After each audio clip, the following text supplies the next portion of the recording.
dimanapun jemaat DSCM Bangil dan Pasuruan, dimanapun Bapak Ibu berada, saya percaya setiap kita pasti berada dalam keadaan yang baik-baik saja, dan setiap kita pasti berada di dalam perlindungan dari Tuhan kita, Tuhan Yesus Kristus.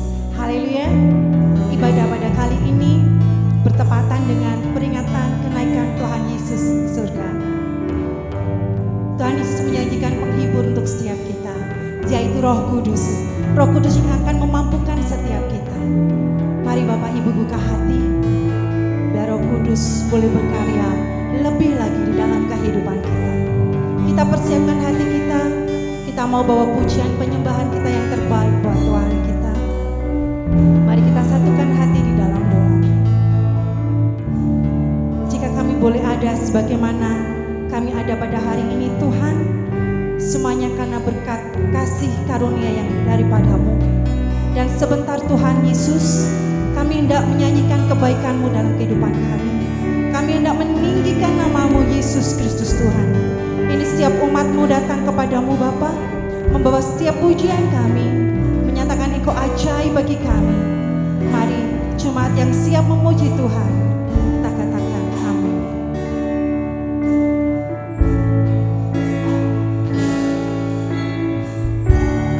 Allah Roh Kudus,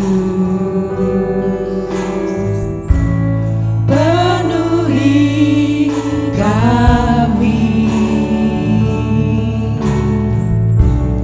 Ku rindu Kau selalu dalam hidupku. Allah Roh Kudus, ubah hatiku, jadikan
sanjung kau mulia, mulia bagimu Tuhan,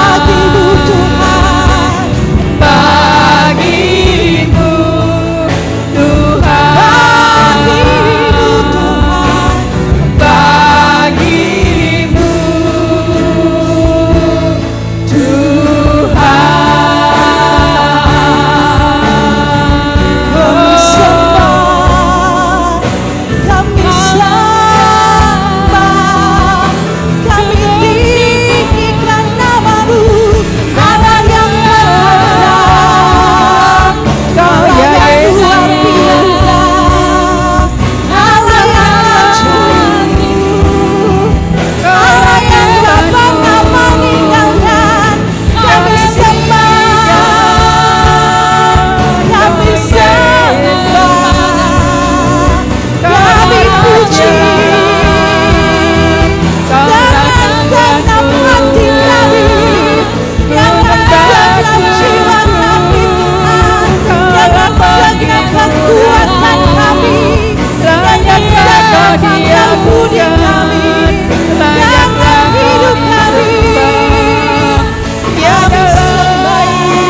yaitu Roh Kudus. Bapak Ibu percaya bahwa saat Roh Kudus itu dicurahkan, Roh Kudus itu yang akan memampukan setiap kita. Amin. Haleluya.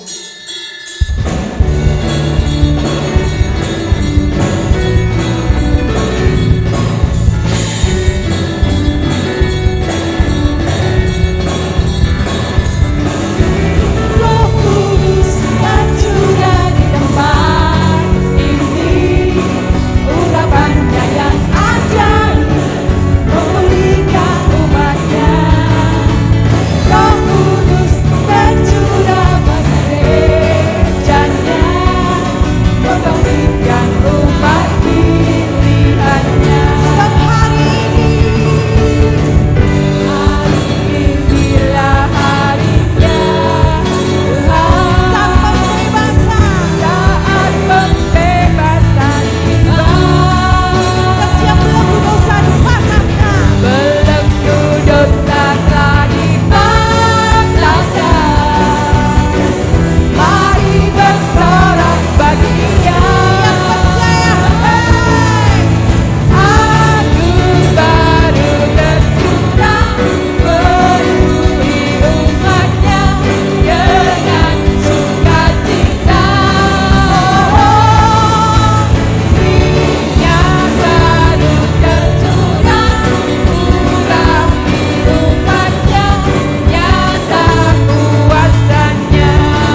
sebentar kita akan mempersiapkan hati kita untuk kita boleh menerima kebenaran firman Tuhan. Bapak Ibu juga diberi kesempatan sebelumnya terlebih dahulu untuk boleh memberikan persembahannya, baik itu persepuluhan misi, persembahan diakonia, apapun bentuk taburan Bapak Ibu boleh dikumpulkan melalui ketua kelompok masing-masing, atau Bapak Ibu berkenan juga bisa ditransfer melalui rekening gereja. Mari kita satukan hati di dalam. Kami percaya Engkau Tuhan yang tidak pernah meninggalkan kami. Kami percaya Engkau Tuhan yang setia, Tuhan yang senantiasa mencukupkan setiap kebutuhan kami. Setiap benih yang kami taburkan Bapa, suci dan kuduskan di dalam nama Tuhan Yesus Kristus. Ajar kepada setiap kami untuk memberi dengan sepenuh sukacita yang berasal dari dalam hati kami, karena kami percaya Engkau Tuhan menjamin masa depan kami. Dan jika sebentar kami mempersiapkan hati kami Tuhan, untuk kami boleh menerima kebenaran firman-Mu, kami yang mendengarkan maupun hamba-Mu yang menyampaikan, Bapa berkati di dalam nama Tuhan Yesus Kristus. Kami mau menjadi pelaku-pelaku firman-Mu di akhir zaman ini Tuhan. Di dalam nama Tuhan Yesus Kristus bersama-sama kita katakan amin.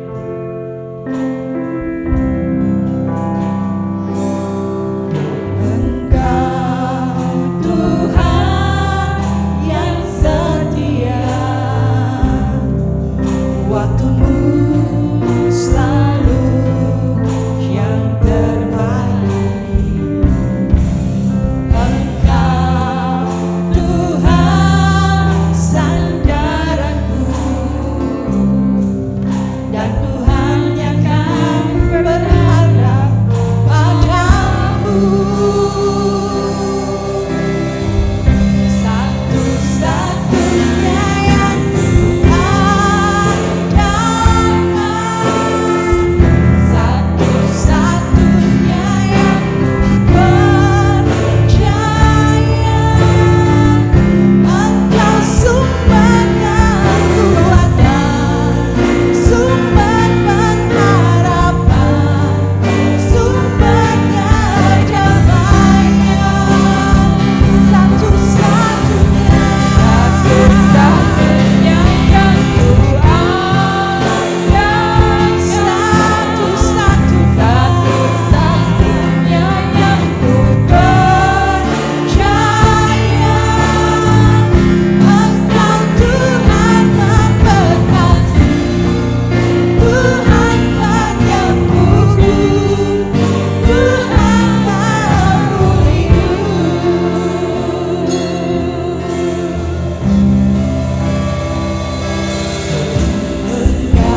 Shalom Bapak Ibu yang dikasihi Tuhan.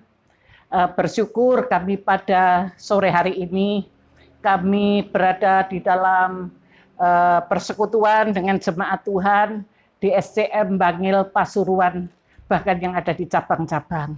Sebelum kita memulai ibadah, sebelum kita memulai firman Tuhan, mari kita berdoa terlebih dahulu. Bapa di surga, kami mengucap syukur, kami berterima kasih atas anugerah-Mu, kasih setia-Mu, sehingga kesempatan yang indah ini boleh terjadi, kesempatan yang baik ini boleh kami nyatakan karena kasih setia Tuhan kepada kami. Mari Tuhan Yesus, ambil alih hamba-Mu ini, dan biarlah kuasa Tuhan bekerja pada pelayanan firman hari ini. Berkati setiap jemaat yang mendengarkan firman ini, baik yang duduk manis di rumah maupun yang membantu kami di dalam acara streaming ini. Terima kasih dalam nama Tuhan Yesus hamba-Mu sudah berdoa. Haleluya. Amin. Shalom Bapak Ibu.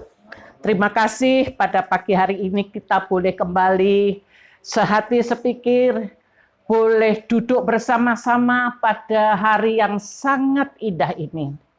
Bapak Ibu yang dikasihi Tuhan Yesus, bahwa kalau saya melihat tanggalan yang ada ini, maka tanggalan hari ini menunjukkan suatu hari yang merupakan hari libur nasional. Sehubungan dengan hari merayakan hari kenaikan Tuhan Yesus ke surga, maka di negara kita ini meliburkan semua penduduknya dari bekerja untuk memperingati hari kenaikan Tuhan Yesus ke surga. Saudaraku yang dikasihi Tuhan, merupakan satu kehormatan bagi kita sebagai pengikut-pengikut Yesus, sebagai anak-anak Yesus, bahwa semua orang mengetahui bahwa Yesus tidak mati, tetapi Yesus naik ke surga. Bapak Ibu yang dikasihi Tuhan, hari ini kita akan mendengarkan firman Tuhan yang kita ambil dari Lukas pasal yang ke-24. Lukas pasal yang ke-24. Ayatnya yang ke-30. 50 sampai 53. Lukas pasalnya yang ke-24, ayatnya yang ke-50 sampai 53. Saudaraku, saya tidak pernah mendengar atau memang saya tidak tahu bahwa ada negara-negara lain yang meliburkan, yang membuat bahwa hari ini adalah hari libur nasional di negaranya. Karena saudaraku yang dikasihi Tuhan, kalaupun hanya negara kita sendiri yang membuat hari libur nasional sehubungan dengan hari raya kenaikan Tuhan Yesus yang ke surga, maka kita ini merupakan umat yang berbahagia. Firman Tuhan mari kita amati, kita baca dari Lukas pasalnya yang ke-24, ayatnya yang ke-50 sampai 53. Perikop daripada bacaan firman ini adalah kenaikan Yesus. Tentunya bukan naik tangga, saudara, tetapi yang kita perhatikan hari ini adalah kenaikan Tuhan kita ke surga. Kita baca bersama-sama ayatnya yang ke-50 berkata demikian. Lalu Yesus membawa mereka keluar kota, tempat dekat Betania. Di situ dia mengangkat tangannya dan memberkati mereka. Dan ketika ia sedang memberkati mereka, ia berpisah dan terangkat ke surga. Ayat 52, mereka sujud menyembah kepadanya, lalu mereka pulang ke Yerusalem dengan sangat bersukacita. Mereka senantiasa berada di dalam bait Allah dan memuliakan Allah. Bapak Ibu yang dikasihi Tuhan, kemana Tuhan Yesus pergi, dia selalu diikuti oleh murid-muridnya. Dengan tujuan, Yesus mengajar, Yesus memberikan teladan Bahkan Yesus memberikan sesuatu yang perlu dilakukan untuk mendapatkan satu pengakuan bahwa anak-anak Tuhan itu penuh kuasa. Yesus selalu bergandengan, selalu bersama dengan muridnya. Tetapi ketika ayat 51 itu mengatakan demikian, dan ketika ia sedang memberkati mereka, yaitu memberkati murid-muridnya, ia berpisah dari mereka dan terangkat ke surga. Jadi pada saat itu Yesus membawa murid-muridnya ke suatu tempat di daerah Betania. Kemudian tangannya terangkat begini, memberkati para murid. Kemudian Yesus terangkat ke surga. Bapak Ibu yang dikasihi Tuhan, tidak pernah saya lihat Yesus berpisah dengan murid-muridnya. Akan tetapi ketika saya membaca firman Tuhan, ada dua kesempatan di mana Yesus dipisahkan atau berpisah dengan gurunya, yaitu Yesus Kristus. Yang pertama, saudaraku yang dikasihi Tuhan, yaitu ketika Yesus ditangkap di Bukit Zaitun. Kemudian Yesus dianiaya. Yesus kemudian disalib di Bukit Golgota. Dan kemudian Yesus wafat di kayu salib. Saudaraku yang dikasihi Tuhan, setelah itu Yesus meninggal. Yesus dikuburkan di pekuburan yang khusus untuk beliau. Bapak Ibu yang dikasihi Tuhan, pada saat itulah dikatakan Yesus berpisah dari murid-muridnya. Berapa lama Yesus berpisah dari murid-muridnya? Ternyata saudaraku yang dikasihi Tuhan, Yesus hanya berpisah dalam tempo 3 hari. Ya, jadi ini adalah perpisahan pertama Tuhan Yesus dengan murid-muridnya. Tuhan Yesus berpisah dengan murid-muridnya hanya memakan waktu 3 hari. Dan sesudah itu saudaraku, dia bangkit, hidup, bangkit dan menemui murid-muridnya dan saudara-saudaranya. Ini adalah perpisahan Yesus dengan muridnya yang pertama. Tetapi dalam firman tadi, dikatakan ketika 40 hari dari kebangkitan Yesus dari kematiannya, maka Yesus mengumpulkan murid-muridnya, bahkan juga orang-orang yang mengikuti dia ke suatu daerah yang namanya Betania.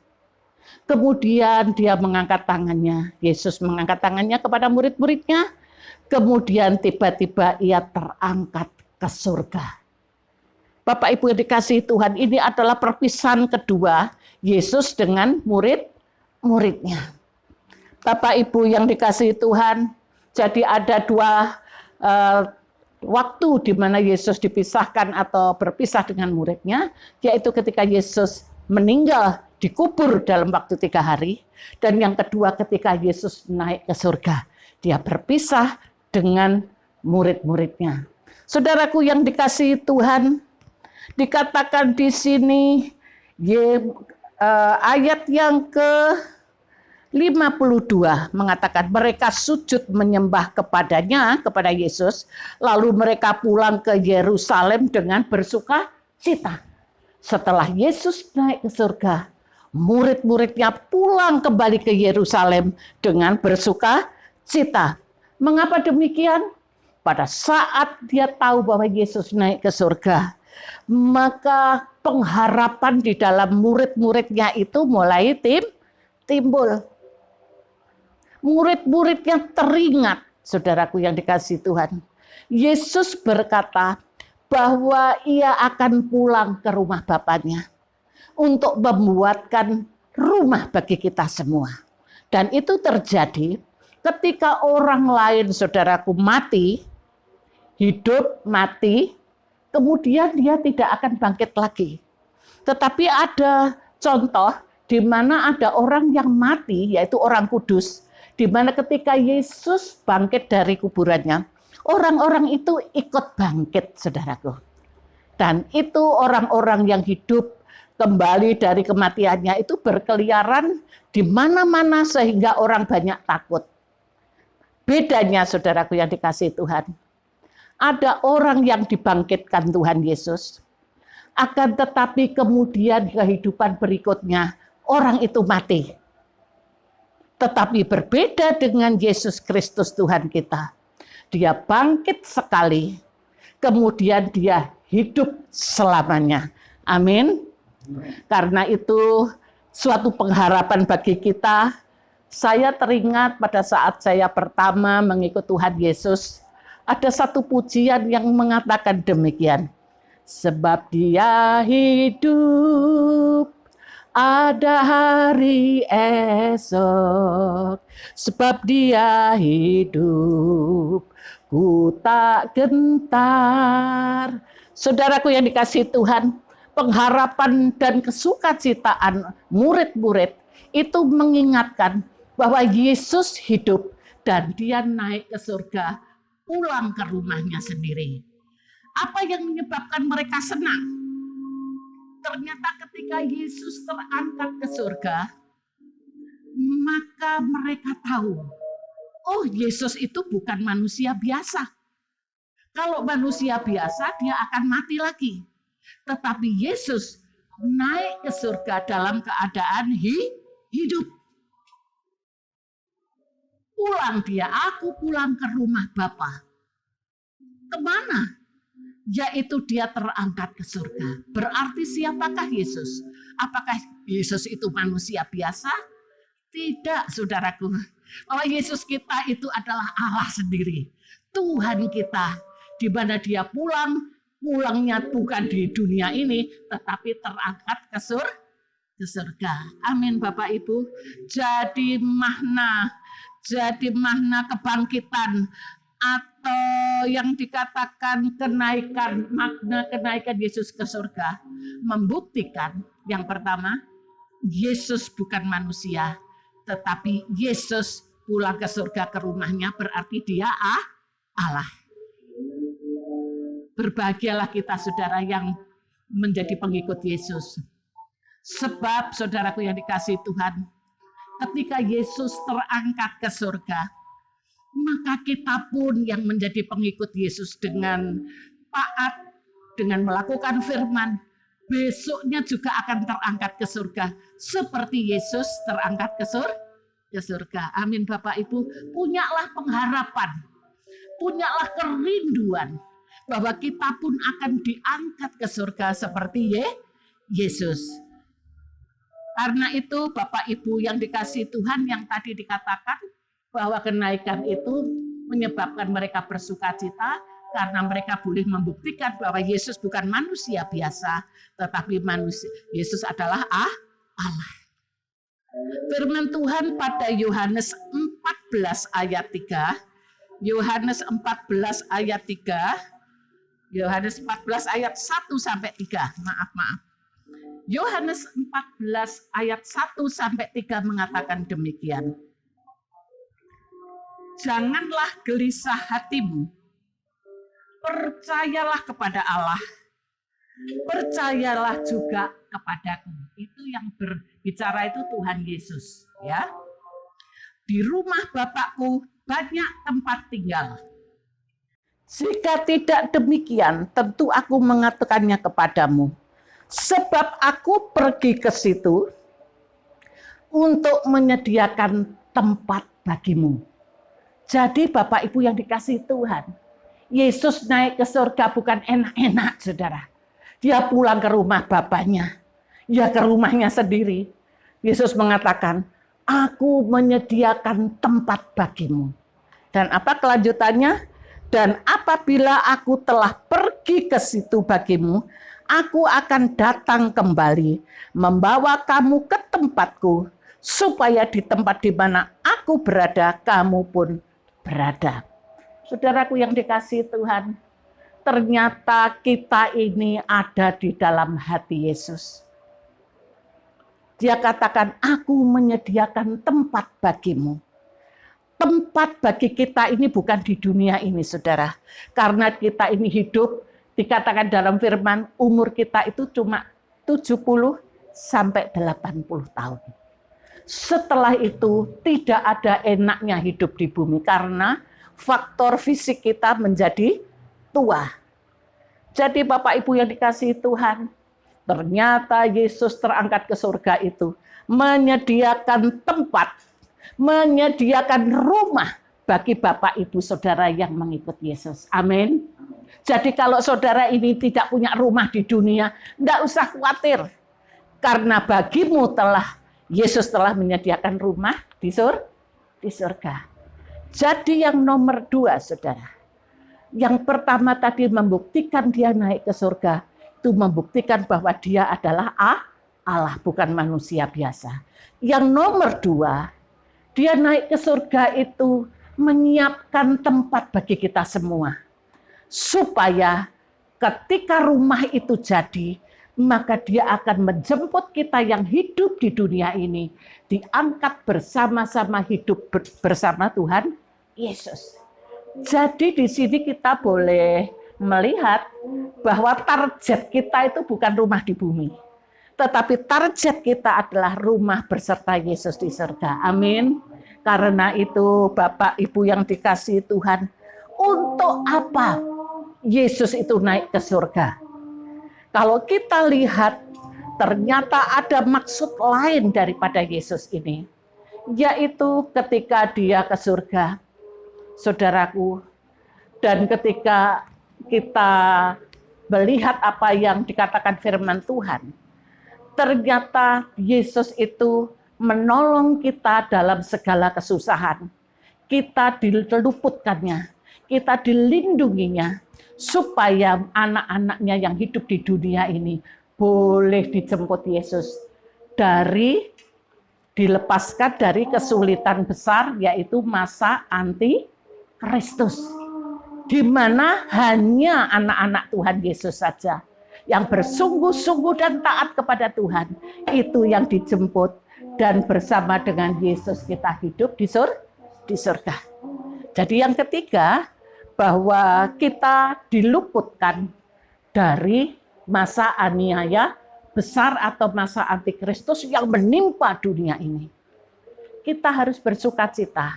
Apa yang dikatakan firman Tuhan dan apa yang dikatakan Yesus, firman-Nya ya dan amin. Berarti Bapak Ibu yang dikasihi Tuhan, hidup di dunia ini saudaraku, kesulitan apapun, sakit penyakit apapun, kalau Yesus sudah mengatakannya, kita percaya saja. Kita akan diluputkan dari masa aniaya, dari resesi ekonomi, dari sakit penyakit, dari wabah-wabah sakit penyakit, dari gunung-gunung meletus, bencana alam dan peperangan. Yesus mengatakan, engkau akan diluputkan. Dia akan mengangkat kita sebelum mengalami itu. Amin Bapak Ibu. Maka hari ini saya akan sedikit menambahkan bahwa menyediakan tempat, saudara.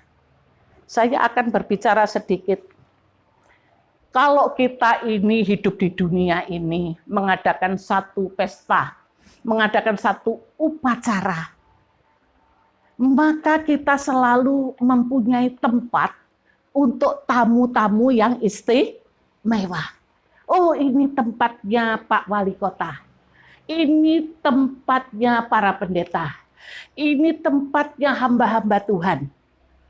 Jadi ketika kita menyiapkan suatu pertemuan besar, maka kita sudah harus menempatkan orang-orang yang kita undang itu dalam suatu tempat yang tersedia.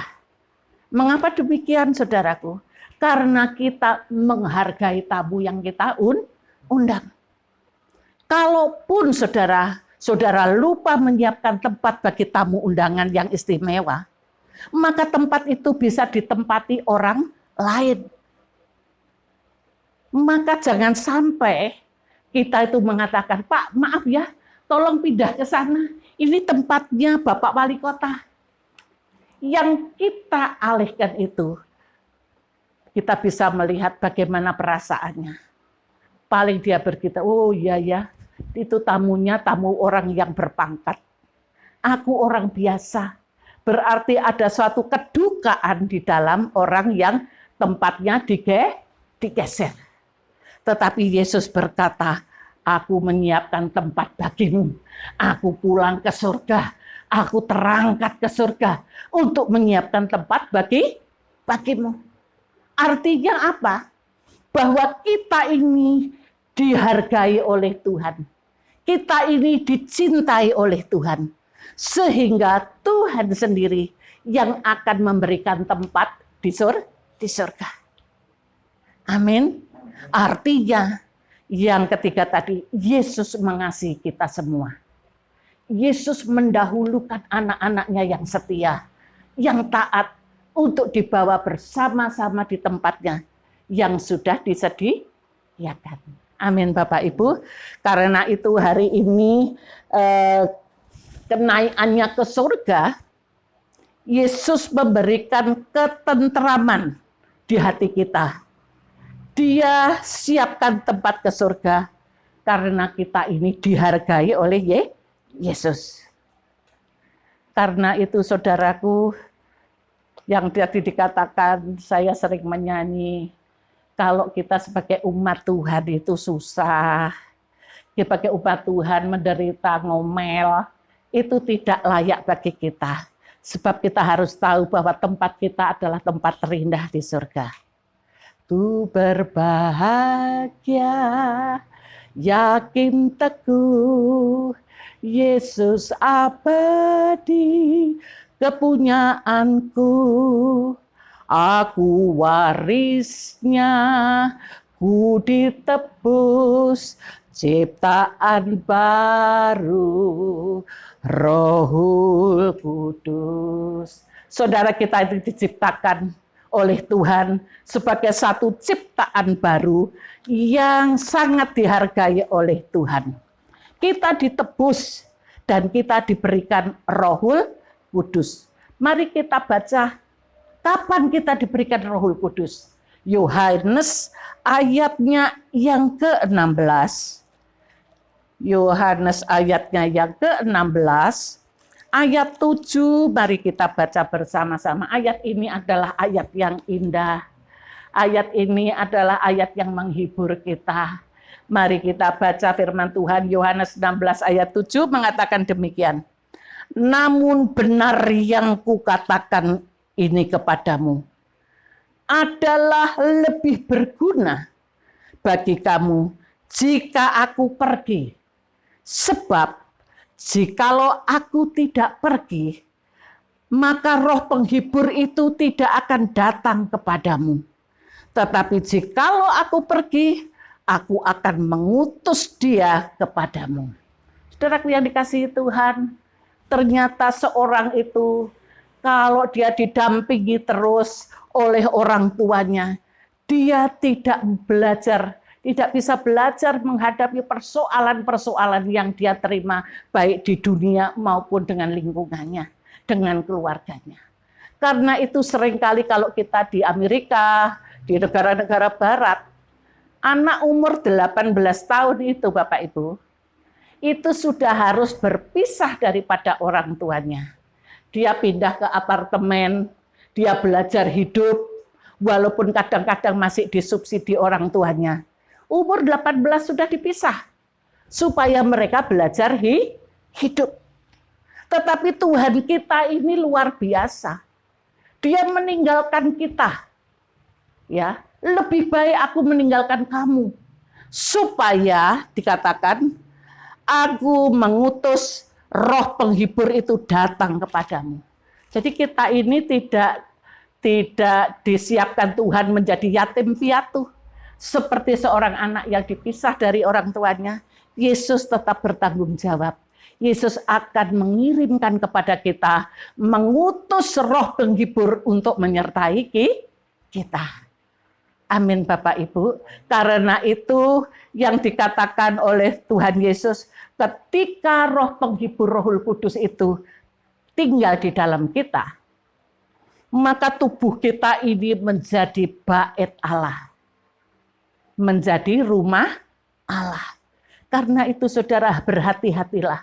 Ketika Tuhan Yesus sudah terangkat ke surga hari ini, peliharalah tubuhmu, jiwamu. Sebab tubuhmu bukan milikmu sendiri, tetapi tubuhmu itu adalah milik Allah. Yesus atau roh penghibur itu akan tinggal di dalam kita dan menjadi penghiburan bagi kita dikala kita susah, dikala kita sakit, dikala kita kelaparan. Roh penghibur itulah yang menghibur kita. Amin Bapak Ibu. Kita tidak dibiarkan menjadi yatim piatu. Oleh karena itu saudaraku yang dikasihi Tuhan, ketika Roh Kudus, Roh penghibur itu datang, maka kuasa Roh Kudus yang tinggal di dalam kita itu mempunyai sesuatu yang luar biasa bagi kita. Seperti Yesus yang penuh dengan Roh Kudus, dia bisa mengusir setan, menyembuhkan orang sakit. Yang ada, dia menciptakan yang tidak ada menjadi ada. Yang mulanya tidak ada. Nasi tidak ada, makanan tidak ada. Tetapi ketika Yesus datang, maka dia bisa menjadikan 5 ketul roti dan 3 ikan untuk memberi makan 5.000 orang. Dari mana? Kuasa Tuhan. Amin. Saudara jangan takut kelaparan. Saudara jangan takut segala sesuatu yang bisa membuat saudara keder, istilahnya. Stres. Maka firman Tuhan mengatakan, jangan kamu takut kepada hal-hal yang bisa membunuh tubuh, tapi hendaklah kita takut kepada hal-hal yang bisa membunuh jiwa. Jadi penderitaan di bumi ini nggak ada duanya. Kita selalu didampingi oleh Tuhan Yesus Kristus. Alkitab mengatakan demikian. Umur manusia itu 70 sampai 80 tahun. Sesudah 80 tahun, hidup seseorang itu tidak ada enaknya. Mengapa? Karena kelemahan fisik, maka bisa lutut kita goyah, linu, badan kita lemah, kekuatan kita tidak ada sama sekali. Tetapi saudaraku, yang Tuhan ingatkan kepada kita, bahwa kita tidak hanya hidup di sini, tetapi kita hidup di hidup yang akan datang. Dan itu kita tidak mengerti. Kapan itu kita hidup di tempat yang akan datang? Karena kehidupan yang akan datang itu ditentukan oleh hidup kita selama di bumi. Ada orang mati umur 30. Teman saya dokter umur 40 meninggal. Dokter itu saudara. Ada lagi yang tiba-tiba jatuh langsung mati. Ada yang enak-enak menyanyi, geblak, mati. Oleh karena itu kita harus mengambil satu keputusan. Janganlah setiap perbuatan kita ini tidak membawa kehidupan kita yang akan datang menjadi lebih baik. Inilah kesempatan kita. Saudaraku jemaat, para pemuda, para hamba-hamba Tuhan, jangan pada masa kesesakan begini saudara langsung mundur dari pelayanan. Ada yang tidak mau ke gereja, ada yang tidak mau ketemu teman-temannya. Mereka ketakutan. Dan siapa yang membuat takut itu? Ternyata iblislah yang menakut-nakuti saudara-saudara. Karena itu mumpung ada kesempatan. Berapa umur saudara? Ada yang umur 14, pintar main drum, silahkan menyukakan hati Tuhan. Umur 45, dia bisa main suling, silahkan melayani Tuhan dengan musik-musik surgawi. Karena itu Bapak Ibu yang dikasihi Tuhan, jangan ada yang berdiam diri pada saat sekarang ini. Waktu kedatangan Tuhan Yesus kembali ke bumi ini tidak lama lagi. Alam sudah memperlihatkan tanda-tandanya. Bergiatlah di dalam Tuhan.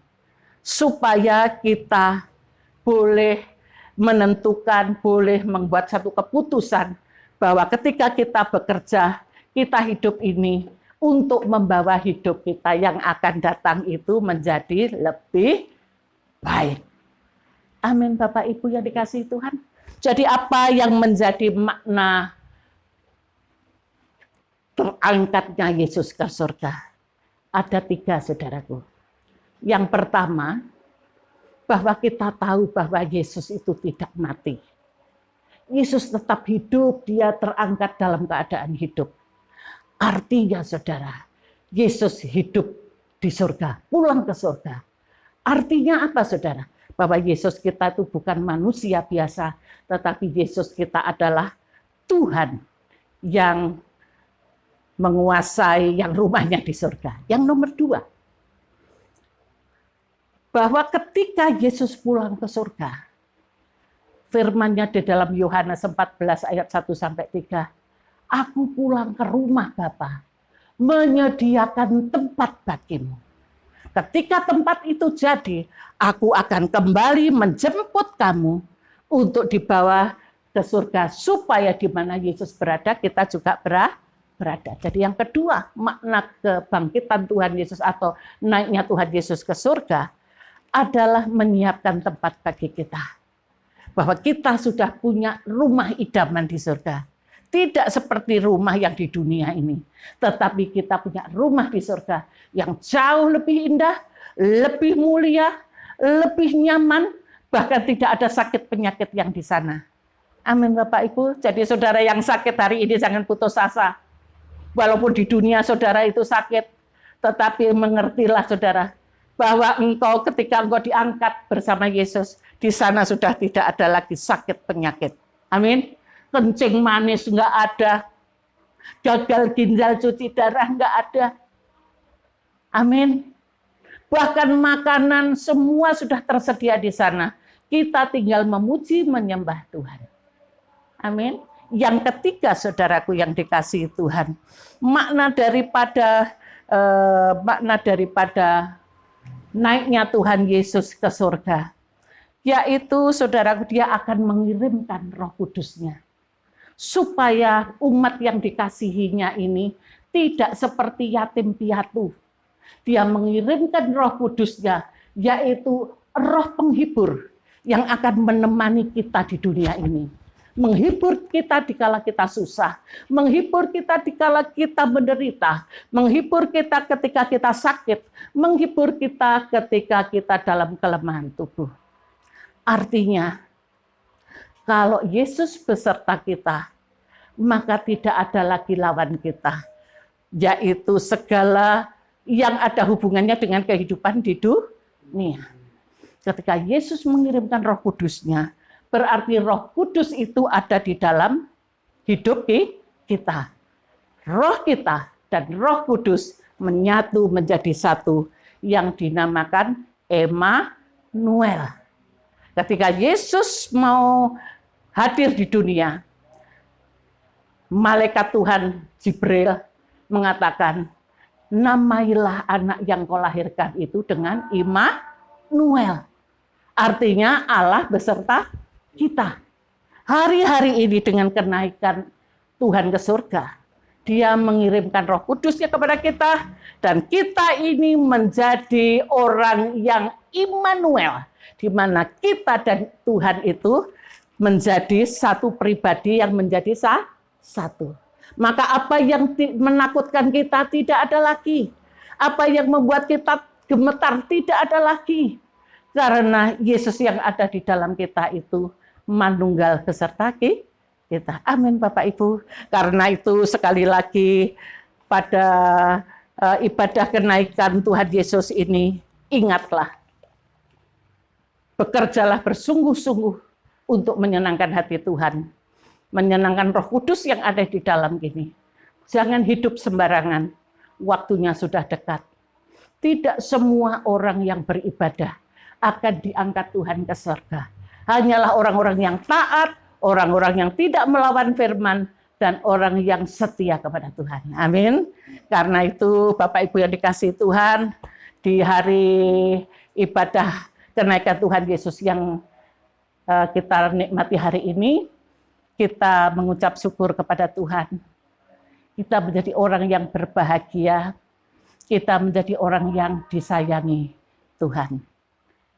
Dalam nama Tuhan Yesus, firman telah ditaburkan. Amin. Kita berdoa, saudaraku yang dikasihi Tuhan.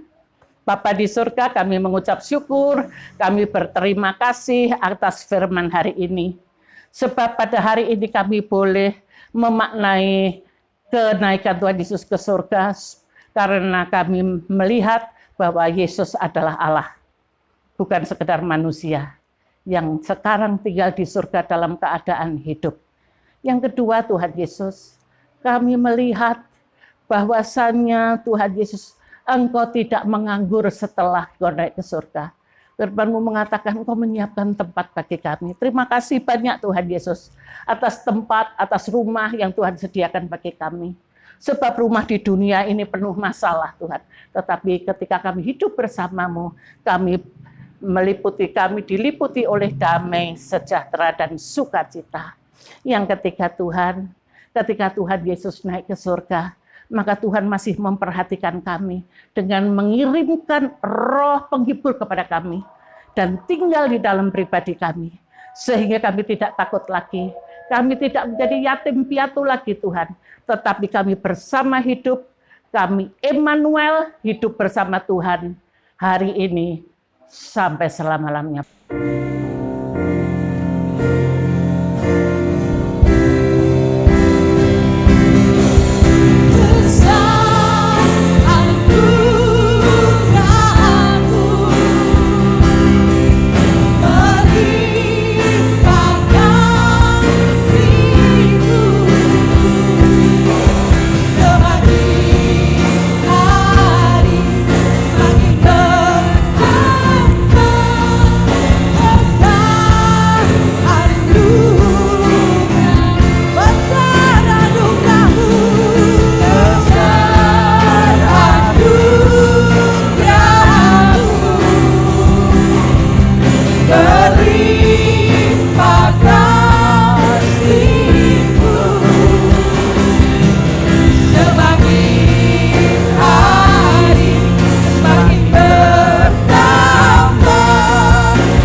Dengan demikian, saudara, ibadah telah selesai. Lakukan perintah Tuhan dengan sebaik-baiknya di dalam hidupmu sehari-hari. Dan tiba saatnya kita akan berpisah, yang di rumah melanjutkan pekerjaannya, yang berada di tempat ini melakukan kembali apa yang menjadi tugasnya. Pulanglah dengan damai sejahtera yang diberikan oleh Bapa di surga. Cinta kasih Tuhan Yesus Kristus yang tiada pernah berubah, dan kuat kuasa persekutuan dengan Rohul Kudus menyertai saudara sekalian hari ini sampai kekal selama-lamanya. Semua yang sudah menerima berkat, mari bersama-sama katakan amin. Shalom. Bapak Ibu Saudara yang ingin memberikan persembahan kolekte, diakonia, perpuluhan, misi, maupun ucapan syukur, bisa memberikan persembahan dengan mengumpulkan ke ketua kelompoknya, atau juga bisa mengirimkan ke rekening kas bendahara gereja.